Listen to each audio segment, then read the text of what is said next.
Hər vaxtınız xeyir olsun müəllimlər. 14 noyabr müsahibə sualları ilə video izaha davam edirik. Təkrar sualları izah etməyəcəm. Təqdim etmə haqqında artıq bizim məlumatımız var. İnklüziv təhsil suallarını cavablandırmışıq. Müsbət, mənfi cəhətlər bunlar təkrar sualdır. Dördüncü sualı izah eləyəcəyik. Uşaqlara paylaşmağı necə öyrədərsiniz? Hansı üsullardan istifadə eləyərsiniz? İlk növbədə müəllimlər, paylaşmaq məsələsi inkişaf sahələrindən sosial, emosional inkişaf sahəsini əhatə eləyir ki, yadınızdadırsa biz həmişə deyirdik ki, sosial, emosional inkişaf sahəsinə heç bir məşğələ düşmür, amma oyun zamanı, inteqrasiya zamanı biz dördüncü inkişaf sahəsindən istifadə edirdik və uşaqların paylaşma hissi, paylaşma duyğuları da yenə də sosiallıqla, əməkdaşlıq, qrup fəaliyyətləri ilə həyata keçirilən bir prosesdir və biz situasiya oyunları qurmaqla, yəni müsbət davranışların tərifləməklə, rol modellər göstərməklə uşaqlara paylaşma duyğusunu başa sala bilərik.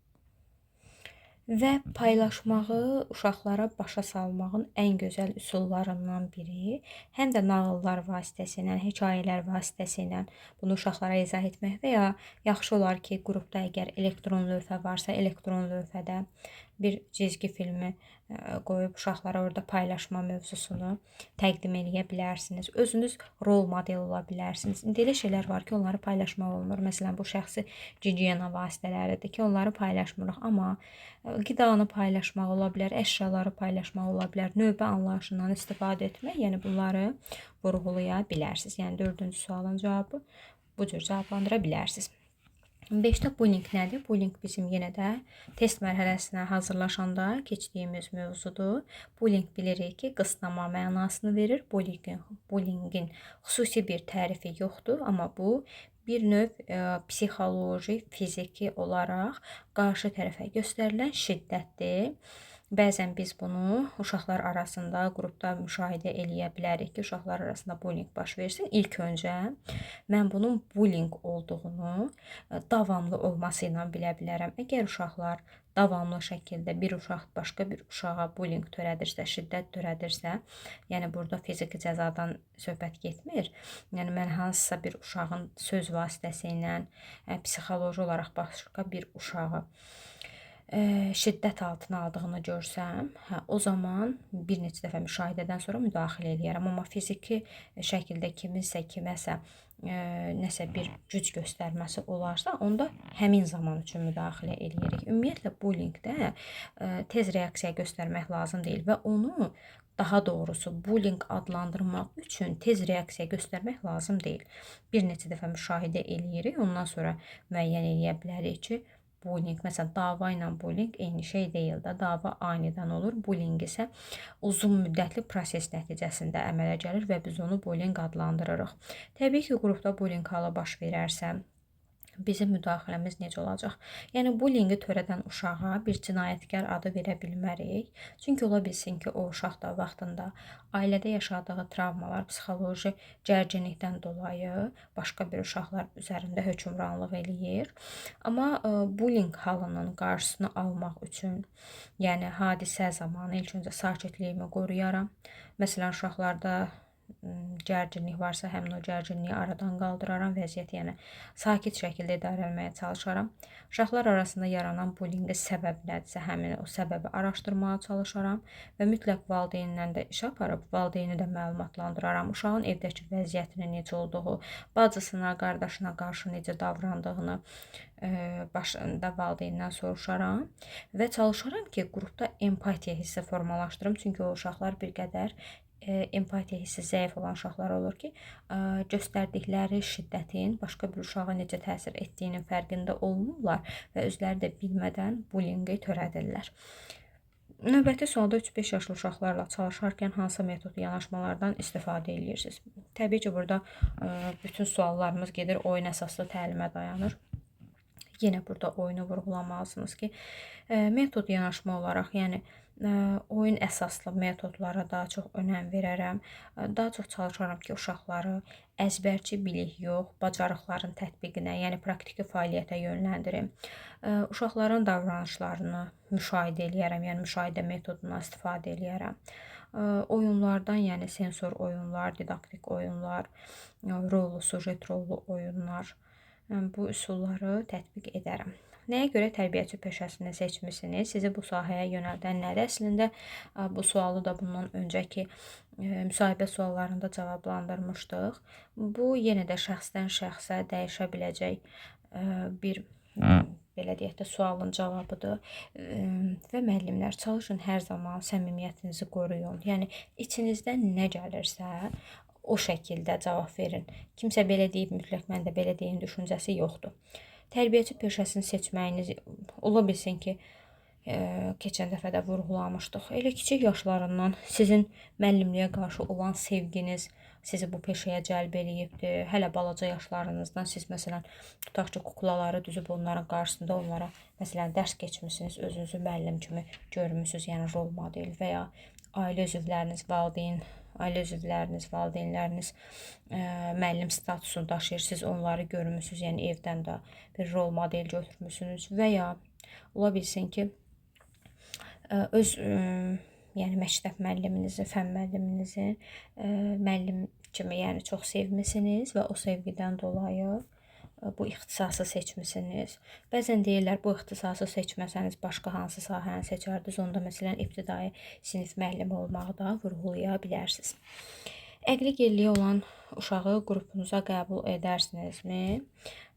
Komissiya rəy verdikdə, ümumiyyətlə müəllimlər, əqli geriliyi olan uşaqlar varsa və uşaq bizim qrupun mühitinə uyğundursa, sağlamlıq imkanı bu qrupda oturmağa icazə verirsə, mən bir müəllim kimi niyə görə həmin uşağı qrupdan təcrid eləyim ki, biz bu gün differensial təlimi dəstəkləyirik. Bu gün deyirik ki, uşaqlar arasında bərabər imkanları qorumalıyıq, sim uşaqları təhsil prosesinə cəlb etməliyik, təhsili bütün uşaqlar üçün əlçatan etməliyik.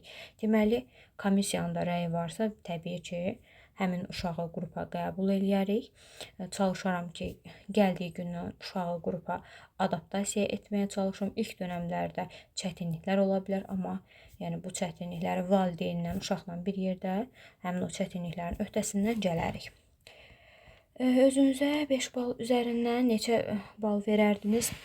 Maksimum 5 bal da demək düzgün deyil, 2-3 bal da demək düzgün deyil. Çünki birində həddindən çox bildiyinizi, digərində isə daha bilginizin aşağı olduğunu göstərirsiniz. Ortaq qiymət 4 deyə bilərsiniz. Elə müəlliməmiz bugün əfsanə müəlliməyə düşən suallarda elə 4 cavabı deyib də çox da doğru vurğulayıb. Yəni hələ öyrənməli olduğum məqamlar var. Ona görə də 5 baldan bu cür dəyərləndirirəm.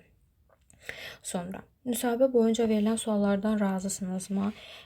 Təbii ki, müəllimlər, burada da məsələn elə cavab verməlisiniz ki, yenə də tam səmimi olaraq həddindən çox razıyam və ya həddindən çox narazıyam. Belə ifadələr yox. Yəni suallar kifayət qədər aydın, peşəmə uyğun, işimə uyğundur və bu sualları yəni müsbət dəyərləndirirəm. Bu cür cavab verə bilərsiniz. Didaktik prinsiplər ən asan suallardan biridir. Ən birinci demək olar ki, proqramın əvvəlində keçirilən bir mövzudur ki, didaktik prinsip deyəndə öyrədici prinsiplər nəzərdə tutulur. 9 didaktik prinsipimiz var. Sonra hər birinin adını çəkə bilərsiniz. Nəticə yönümlülük, şəxsiyyət yönümlülük, tələb yönümlülük, varislikdir, inteqrativlikdir, inkişaf yönümlülükdür və s. Yəni onları vurğuluyursunuz.